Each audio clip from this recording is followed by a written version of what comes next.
Assalamualaikum warahmatullahi wabarakatuh. Di video kali ini, kami dari kelompok 6 akan mempresentasikan hasil dari diskusi kami tentang inflasi. Adapun anggota kelompok kami yaitu 1.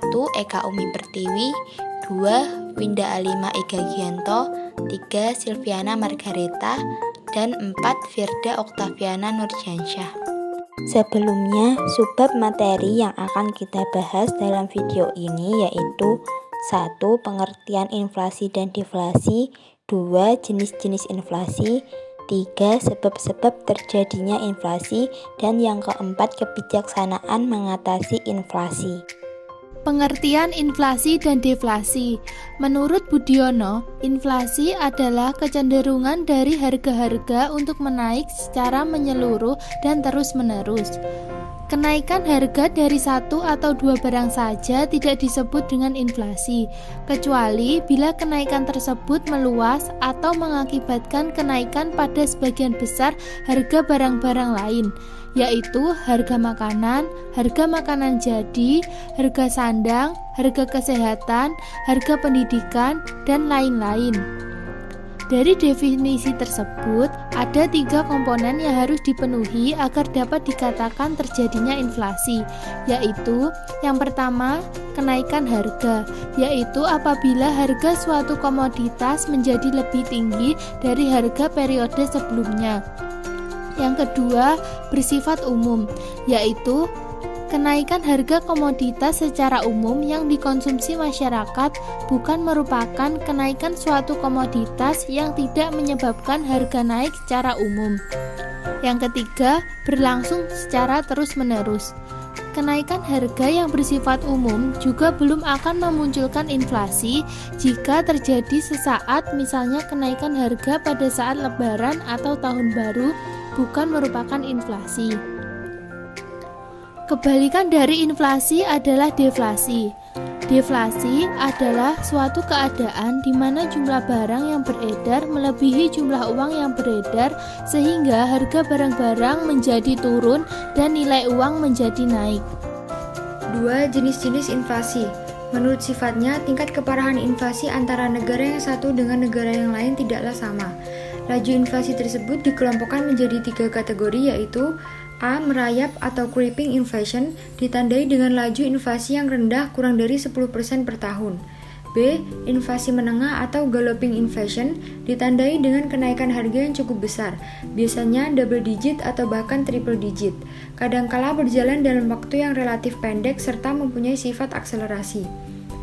C. Inflasi tinggi atau hyperinflation, inflasi yang paling parah akibat yang ditandai dengan kenaikan harga 5-6 kali dan nilai uang merosot tajam. Biasanya keadaan ini muncul apabila pemerintah mengalami defisit anggaran belanja. 2. Menurut sebabnya, penyebab inflasi dibedakan menjadi 2, yaitu demandful inflation. Inflasi ini bermula dari adanya kenaikan permintaan total (agregat demand), sedangkan produksi telah berada pada keadaan kesempatan kerja penuh atau hampir mendekati kesempatan kerja penuh. B. Cost plus inflation. Inflasi ini ditandai dengan kenaikan harga serta turunnya produksi. Keadaan ini timbul biasanya dimulai dengan adanya penurunan dalam penawaran total atau agregat supply sebagai akibat kenaikan biaya produksi. Jika proses ini berlangsung terus-menerus, maka timbul cost plus inflation. 3. Menurut asal terjadinya, inflasi ini digolongkan menjadi 2 bagian, yaitu A. Domestic inflation. Inflasi yang berasal dari dalam negeri sendiri ini timbul antara lain karena defisit anggaran belanja yang dibiayai dengan percetakan uang baru atau panen yang gagal. Selain itu, juga sifat yang konsumtif dari masyarakat yang juga merupakan penyebab dari inflasi ini. B. Imported inflation. Inflasi yang berasal dari luar negeri ini timbul karena kenaikan harga-harga di luar negeri atau negara-negara yang mempunyai relasi dengan negara yang mengalami inflasi. Inflasi jenis ini merupakan jenis inflasi yang tingkat keparahannya tergantung berapa lama inflasi tersebut terjadi dan berapa lama kelangkaan barang terjadi. Sebab-sebab terjadinya inflasi. 1. Tingkat suku bunga.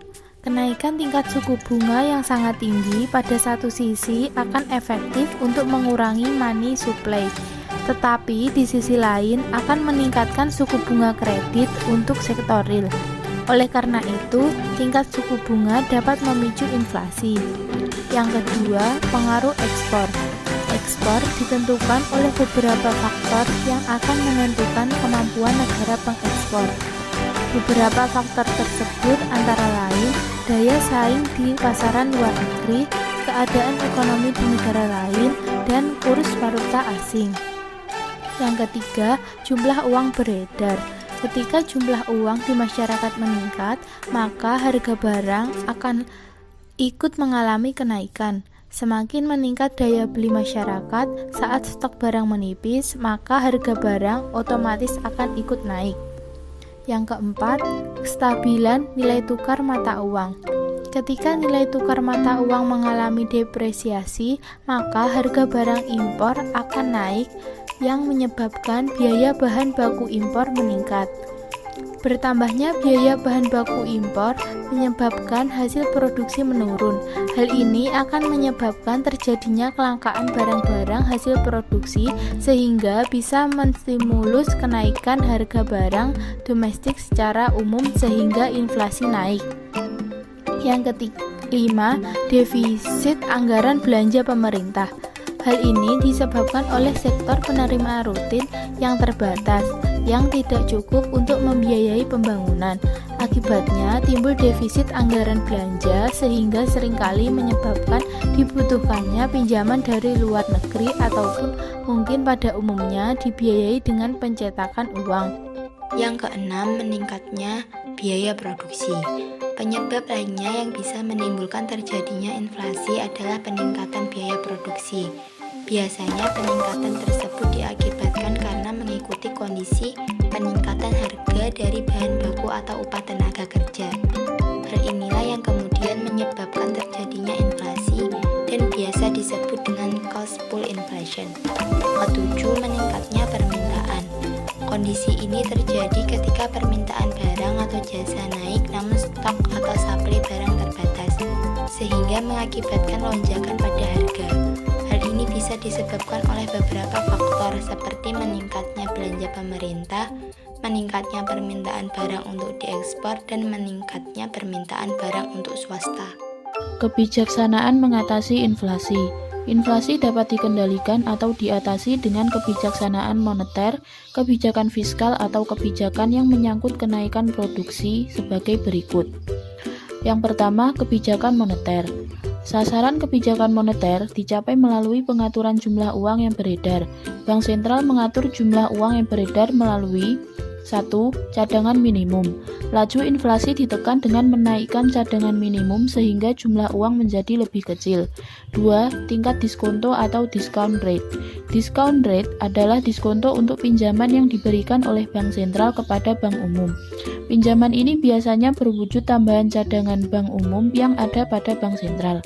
Discount rate bagi bank umum merupakan biaya untuk pinjaman yang diberikan oleh bank sentral. Apabila tingkat diskonto dinaikkan oleh bank sentral, maka gairah bank umum meminjam makin kecil sehingga cadangan yang ada pada bank sentral juga mengecil. Akibatnya, kemampuan bank umum untuk memberikan pinjaman pada masyarakat makin kecil, sehingga jumlah uang yang beredar turun dan inflasi dapat dicegah. 3. Politik pasar terbuka atau jual beli surat-surat berharga. Dalam hal ini, bank sentral atau BI menjual surat berharga di pasar uang, sehingga uang masyarakat akan tersedot ke dalam bank. Dengan demikian, jumlah uang yang beredar menjadi berkurang dan inflasi dapat diatasi. Yang kedua, kebijakan fiskal.